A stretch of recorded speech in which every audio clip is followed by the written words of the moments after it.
जय गुरुजी। संगत जी। संगत जी, हर सत्संग दिल को सुकून देने के लिए नहीं होता।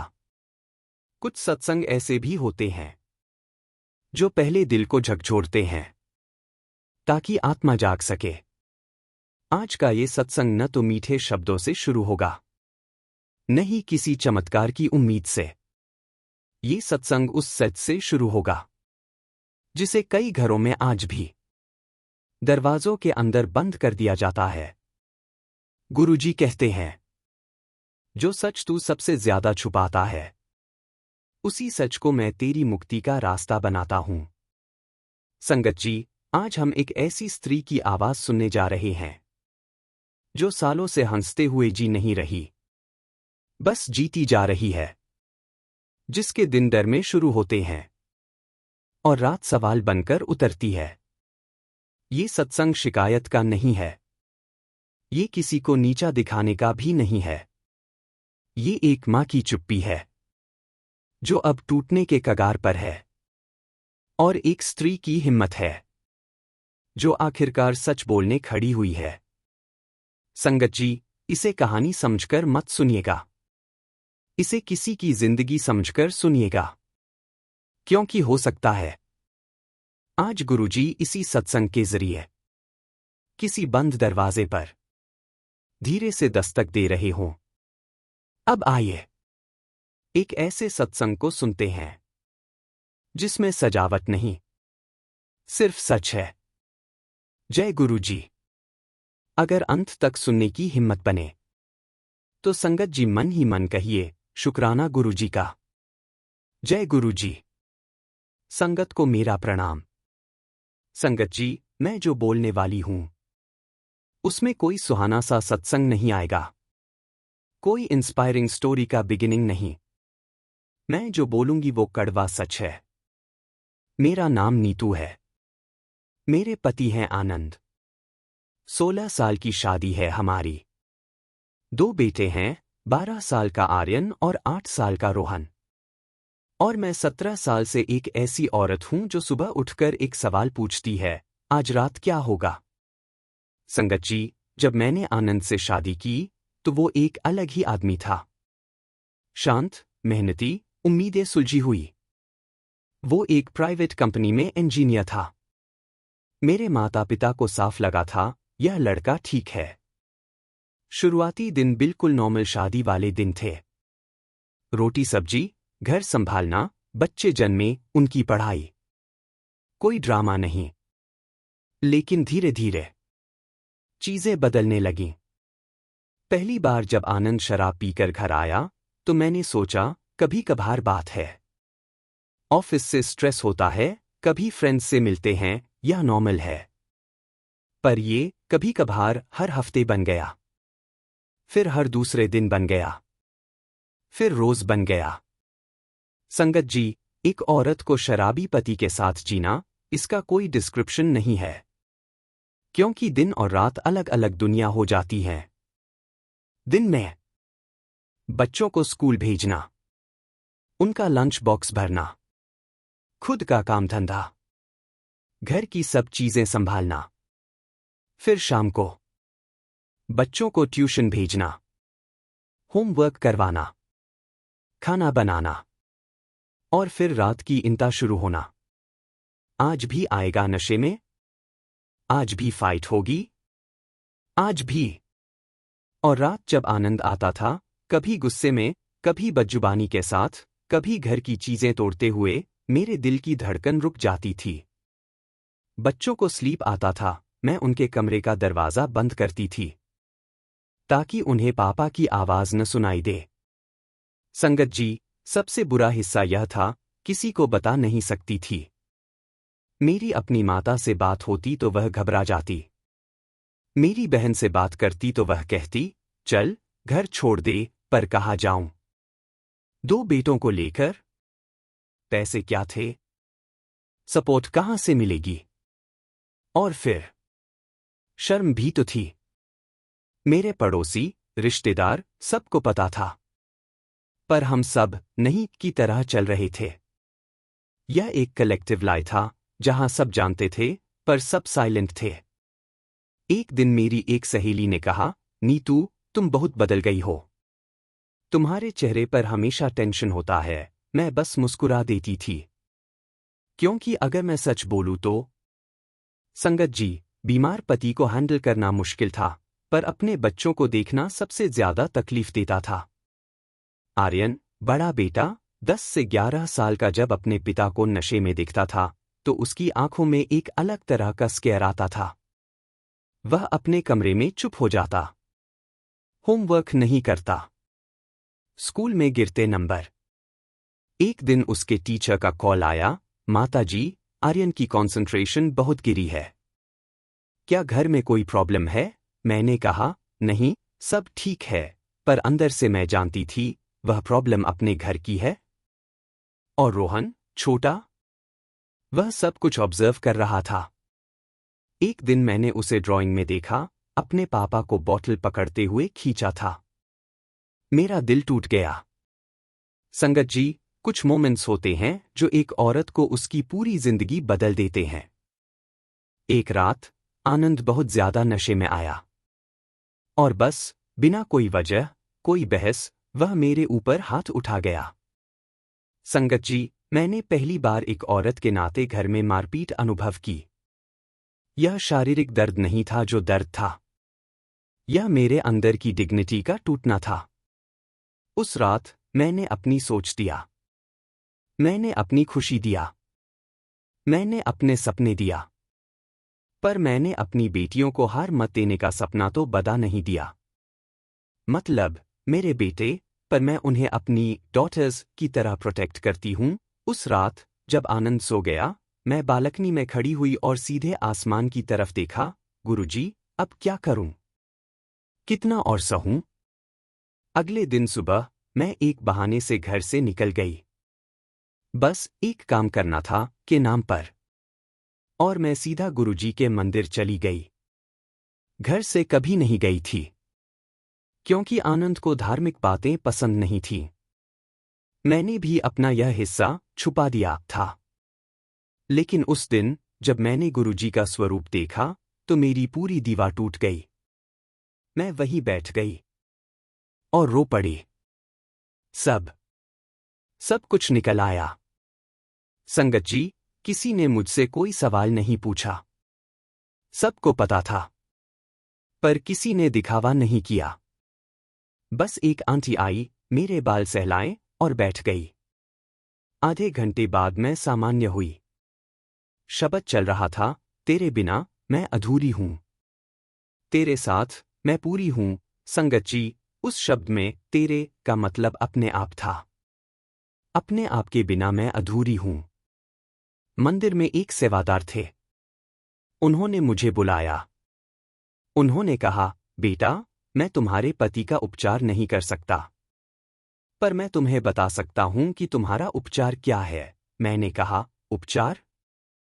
मेरा? वह बोले, हाँ, तुम्हारे पति की लत तुम्हारी लत नहीं है। तुम एक एडिक्शन में फंसी हो, सैक्रिफाइस की लत। तुम सोचती हो कि अगर मैं सब सफर करूं तो वह ठीक हो जाएगा। यह झूठ है। शराब एक बीमारी है, पर उसको ठीक करने का जिम्मेदारी उसका है, तुम्हारा नहीं। मैंने कहा, पर घर, बच्चे? वह बोले, घर और बच्चे दोनों तभी ठीक होंगे जब तुम पहले अपने आप को ठीक करोगी। संगत जी, सत्संग आगे जारी रहेगा, परंतु पहले एक अत्यंत महत्वपूर्ण सेवा संदेश आपसे विनम्रतापूर्वक साझा करना आवश्यक है। संगत जी, आप सभी पर गुरु कृपा सदा बनी रहे। आज हम एक पवित्र और निरंतर चल रही लंगर सेवा के लिए आपसे निवेदन शेयर कर रहे हैं। हमारा उद्देश्य है कि जरूरतमंद और असहाय लोगों तक समय समय पर भोजन की व्यवस्था पहुंचाई जा सके, ताकि किसी को भी भूखा रहने की मजबूरी महसूस न हो। ये सेवा किसी संगठन, व्यक्ति या नाम के लिए नहीं, सिर्फ गुरु कृपा, गुरु भावना और मानव कल्याण के लिए है। संगत जी, यदि आपके मन में भी इस लंगर सेवा के लिए प्रेम और भावना जागृत हो, तो आप अपनी सेवा राशि के माध्यम से इस सेवा में शामिल हो सकते हैं। आपकी सेवा भावना ही इस प्रयास को निरंतरता और मजबूती देती है। जब स्क्रीन पर QR कोड दिखाई दे, तो इस सरल प्रक्रिया का पालन करें। जैसे ही क्यूआर कोड दिखे, उसका स्क्रीनशॉट ले लीजिए। अपने मोबाइल की गैलरी खोलकर वही इमेज सिलेक्ट करें। अपने किसी भी यूपीआई ऐप में स्कैन फ्रॉम गैलरी विकल्प चुनें। श्रद्धा अनुसार सेवा राशि भेजकर अन्य सेवा सहयोग पूर्ण करें। कृपया सहयोग करते समय मन में बस इतना भाव रखें, हे गुरुजी, यह सेवा आपकी है, आपका ही प्रसाद है और आपके ही नाम से की जा रही है। गुरु भक्ति का फल सेवा भाव की शक्ति और लंगर का प्रसाद जीवन को बदल देता है। शुक्राना गुरुजी। संगत जी, आइए अब इस सत्संग को आगे बढ़ाते हैं। अगली सुबह जब आनंद ऑफिस जाने के लिए निकले तो मैंने उसे रोका। मैंने कहा, आनंद, एक बात सुनो। मैं तुम्हारी शराब की लत को झेलने के लिए और रहने वाली नहीं। वह हंसा। मैंने कहा, मैं सीरियस हूं। तुम दो ऑप्शंस में से कोई एक चुनो, या तुम आज से नशा छोड़ो, या मैं घर से चली जाऊं और बच्चों को भी लेकर जाऊं। आनंद को लगा मैं मजाक कर रही हूं, पर मैं नहीं था। उसके बाद का हफ्ता बहुत तकलीफ का रहा। आनंद दूसरे दिन फिर आया नशे में। मैंने उसे घर में आने नहीं दिया, बाहर ही सोने के लिए कह दिया। संगत जी, उस रात मैं अपने दरवाजे को लॉक करके सोई। पहली बार मेरे अपने घर में मैंने अपना दरवाजा बंद किया। अगली सुबह आनंद शांत था। उसने कुछ नहीं कहा। पर दूसरे दिन फिर नशा आया। इसी बीच मैंने गुरुजी के मंदिर से एक सपोर्ट ग्रुप का हिस्सा बन गई। यह एक ऐसी जगह थी जहां दूसरी महिलाएं भी अपनी कहानियां शेयर करती थीं। किसी का पति ड्रंक था, किसी की बेटी ड्रग्स में थी, किसी की चुप्पी की कहानी थी, पर सब एक दूसरे को सुनते थे, बिना जज किए, बिना सल्यूशन बताए, बस सुनते हुए। एक आंटी ने कहा, नीतू, तुम अकेली नहीं हो, हम सब हैं। मैंने पहली बार महसूस किया, मेरी लड़ाई सिर्फ मेरी नहीं है, यह बहुत सी महिलाओं की कलेक्टिव लड़ाई है। एक दिन आर्यन ने अपने पिता को देखा जब वह फ्लोर पर सो रहे थे, अपने उल्टी में। आर्यन ने अपनी माता, मुझे, से कहा, माता, पापा को डॉक्टर दिखा सकते हैं? यह बात आनंद को सुनाई दी। और संगत जी, उस दिन पहली बार आनंद को शर्मिंदगी का एहसास हुआ। उसकी अपनी बेटे, मतलब बेटा, से ही। अगले दिन आनंद एक डॉक्टर के पास गया। शायद शर्म से, शायद डिस्प्रेशन से, डॉक्टर ने कहा, आप एक द एडिक्शन प्रोग्राम ले सकते हैं, पर पहली जिम्मेदारी आपकी है। संगत जी, एडिक्शन रिकवरी बहुत आसान नहीं है। आनंद ने 2 बार छोड़ने की कोशिश की। दोनों बार वापस हो गया। पर तीसरी बार कुछ अलग था। शायद क्योंकि अब वह अकेला नहीं था। अब मैं उसके साथ थी, पर एक पार्टनर के रूप में, न कि एक सफर के रूप में। अब बच्चे समझ गए थे। अब कम्युनिटी उसे सपोर्ट कर रहा था। संगत जी, मैं यह नहीं बोलूंगी कि आनंद कंप्लीटली ठीक हो गया है। वह अभी भी रिकवरी में है। कभी कभी टेंशन आता है तो उसकी ओल्ड हैबिट्स की याद आती है। पर अब वह एक द एडिक्शन काउंसलर के पास नियमित जाता है। और सबसे बढ़कर, अब वह अपने बीमारी को रिकॉग्नाइज करता है। मेरे लिए क्या बदला है? मैं अब अपनी सहेलियों से मिलती हूं। मैंने एक हॉबी शुरू किया, पेंटिंग। मैंने अपने आप को लड़की बेटी बहू होने से पहले एक वुमन के रूप में रिकॉग्नाइज किया। बच्चों के लिए क्या बदला है? आर्यन के नंबर वापस इंप्रूव हुए। रोहन फिर से खेलता है, मुस्कुराता है। संगत जी, आज का सत्संग उन सबको है जो साइलेंटली सफर करते हैं। अगर तुम्हारे घर में कोई शराब, ड्रग्स या किसी और नशे का प्रॉब्लम है, तो मैं कहना चाहती हूं। 1. तुम अकेले नहीं हो। 2. तुम्हारा सहन करना प्रॉब्लम को हल नहीं करेगा। 3. बाउंड्री बनाना सेल्फिश नहीं है, यह जरूरी है। 4. द एडिक्शन एक बीमारी का इलाज है, कोई मॉरल फेलियर नहीं। 5. और सबसे जरूरी, तुम्हें अपने आप से प्यार करना होगा। कमेंट में लिखो, गुरुजी, जो सहते हैं उन्हें शक्ति दो। और अगर यह वीडियो किसी को करेज दे, किसी को अपना घर बदलने की हिम्मत दे, तो मेरा यह सत्संग सफल है। जय गुरुजी। शुक्राना गुरुजी। संगत जी, कुछ सत्संग ऐसे होते हैं जो मंदिर से नहीं, मन की अदालत से शुरू होते हैं, जहां इंसान खुद ही अपना सबसे बड़ा जज बन जाता है और सबसे बड़ा अपराधी भी। आज का ये सत्संग किसी गरीब का नहीं है, नहीं किसी अमीर का। ये उस मिडिल क्लास इंसान की कहानी है जो दिखने में सब कुछ जीत चुका होता है, पर अंदर से हर रोज हार रहा होता है। गुरुजी कहते हैं, कर्ज पैसों का नहीं होता, कर्ज सच छुपाने का होता है। और जो सच बोल देता है, मैं उसका सबसे बड़ा हिसाब अपने हाथ ले लेता हूं। आज का सत्संग उसी सच की यात्रा है, जहां झूठ बोझ बन गया, डर आदत बन गया और गुरुजी एकमात्र सहारा। संगत जी, इसे कहानी समझकर मत सुनिएगा।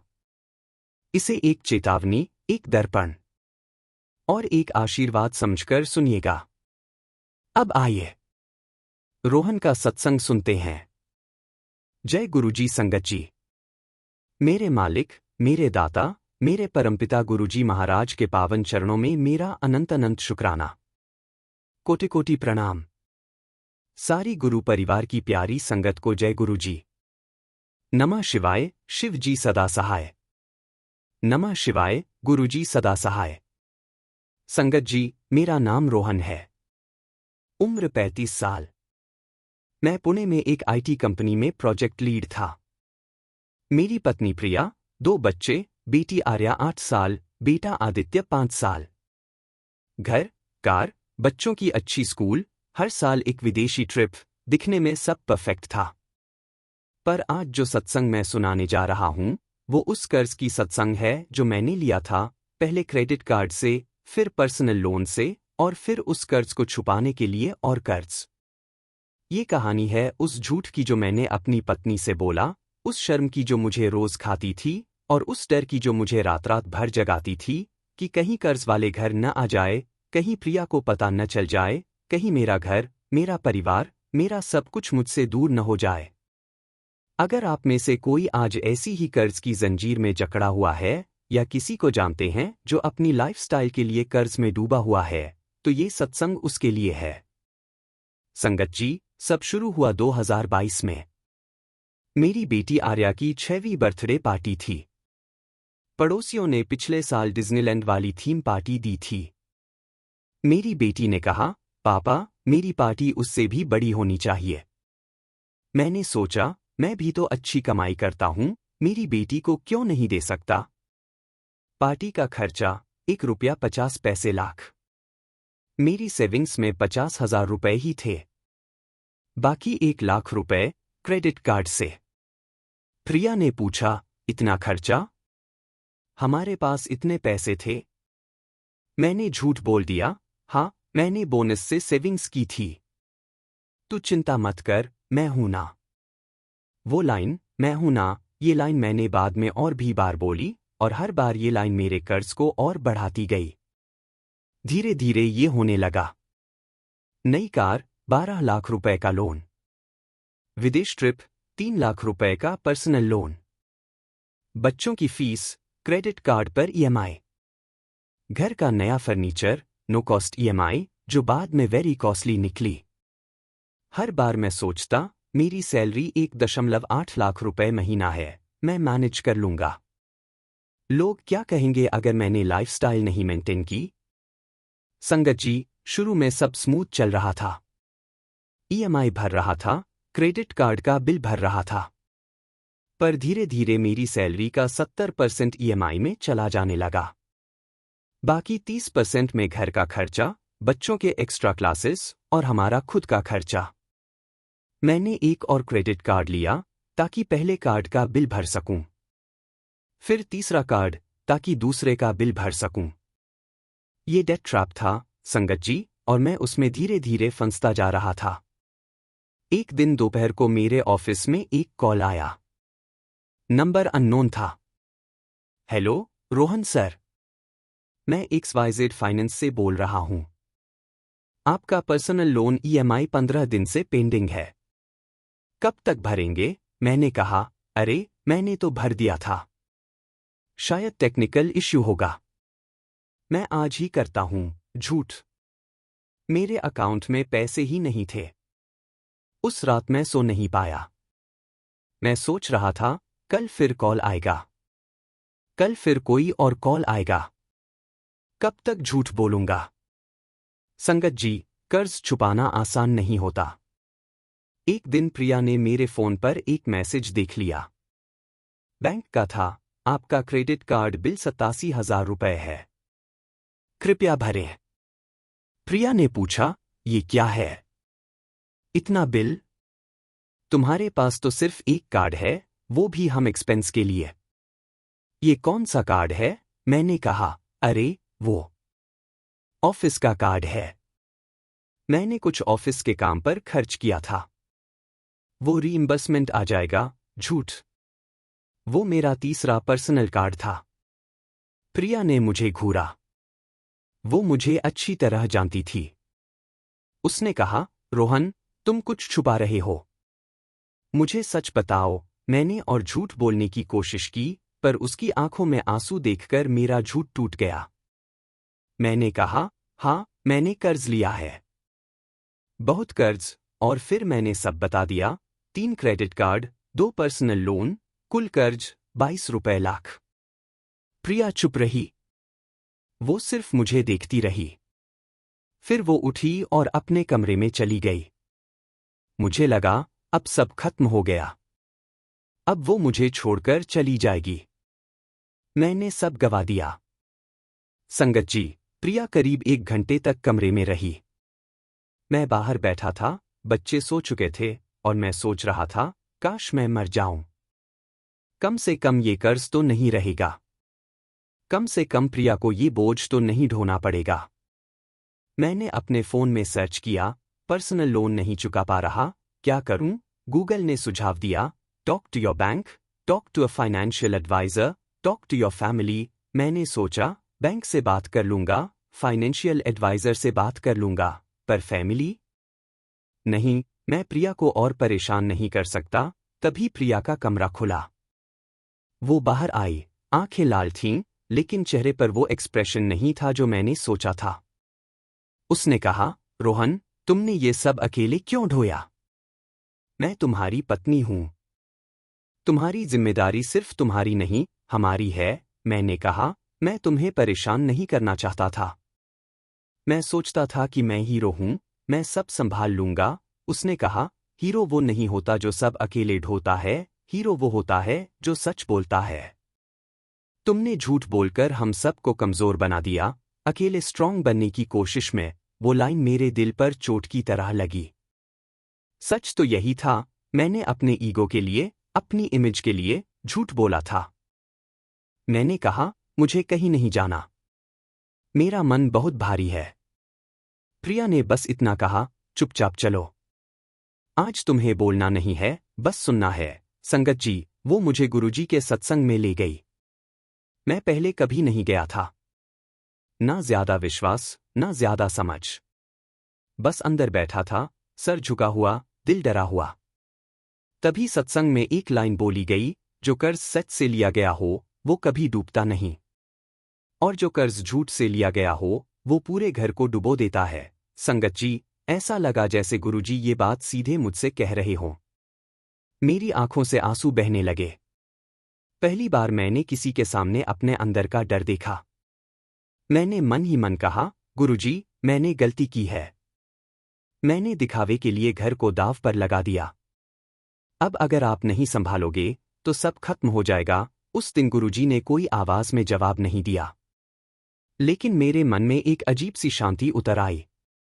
संगत जी, सत्संग के बाद मैं और प्रिया देर तक बैठे रहे। घर आकर हमने पहली बार सच में बात की। हमने एक कागज निकाला और सारे कर्ज लिखे, बिना छुपाए, बिना शर्माए। 22 रुपए लाख। कागज पर देखकर डर लगा, लेकिन मन हल्का हो गया। हमने फैसला किया, कोई नई EMI नहीं, कोई दिखावा नहीं। कार बेच दी। विदेश ट्रिप का सपना छोड़ दिया। बच्चों का स्कूल नहीं बदला, लेकिन एक्स्ट्रा खर्च बंद। और सबसे बड़ी बात, हर बात सच के साथ। मैंने ऑफिस में एचआर से बात की, बैंक से बात की, कुछ ईएमआई रिस्ट्रक्चर हुई, कुछ पेनल्टीज माफ हुई। संगत जी, ये सब मिरेकल जैसा नहीं था, पर यह पॉसिबल था क्योंकि अब झूठ नहीं था। 3 महीने बाद मेरी कंपनी में एक नया प्रोजेक्ट आया। मुझे टीम लीड बना दिया गया। सैलरी नहीं बढ़ी, लेकिन इंसेंटिव्स मिलने लगे। एक बैंक ने इंटरेस्ट रेट कम कर दिया। एक क्रेडिट कार्ड सेटलमेंट में आ गया। संगत जी, कर्ज खत्म नहीं हुआ था, लेकिन डर खत्म हो गया था। और जहां डर खत्म होता है, वहां गुरुजी का काम शुरू होता है। आज 2 साल बाद हम अभी भी ईएमआई भर रहे हैं। घर छोटा हो गया है। कार नहीं है। विदेश ट्रिप नहीं है। लेकिन रात को नींद आती है। फोन की घंटी से डर नहीं लगता। बच्चों की आंखों में डर नहीं है। और सबसे बड़ी बात, प्रिया मुझसे बात छुपाकर नहीं करती। संगत जी, मैं ये सत्संग इसलिए नहीं सुना रहा कि आप मेरी तारीफ करें। मैं इसलिए सुना रहा हूं क्योंकि शायद आज कोई और रोहन अपने घर में चुपचाप ईएमआई और ईगो के बीच पिस रहा हो। गुरुजी कहते हैं, दिखावे का कर्ज छोड़ दे, जरूरत का रास्ता मैं खुद बना दूंगा। अगर आप भी कर्ज में हैं, तो पहले सच बोलिए। अपने परिवार से और गुरुजी से। बाकी हिसाब गुरुजी संभाल लेंगे। जय गुरुजी। संगत जी, अगर इस सत्संग ने दिल को छुआ हो, तो संगत जी नीचे जरूर लिखिए, शुक्राना गुरुजी का। संगत जी, जय गुरुजी। गुरुजी की असीम कृपा आप सभी पर सदा बनी रहे।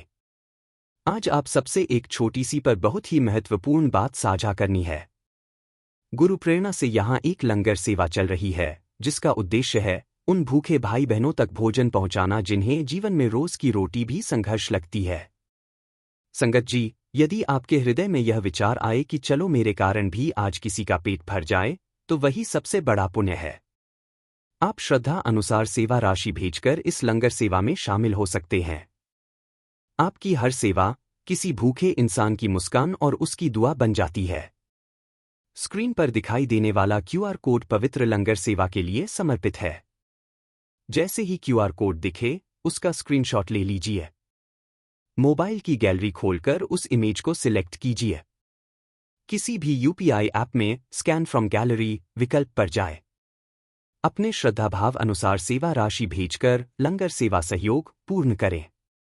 साथ ही, यदि आप चाहें तो यूपीआई आईडी के माध्यम से भी सेवा की जा सकती है। आपकी दी गई हर सेवा गुरुजी के चरणों में समर्पण है और किसी जरूरतमंद के जीवन में आशा की रोशनी। सेवा भाव ही गुरु भाव है। शुक्राना गुरुजी। जय गुरुजी।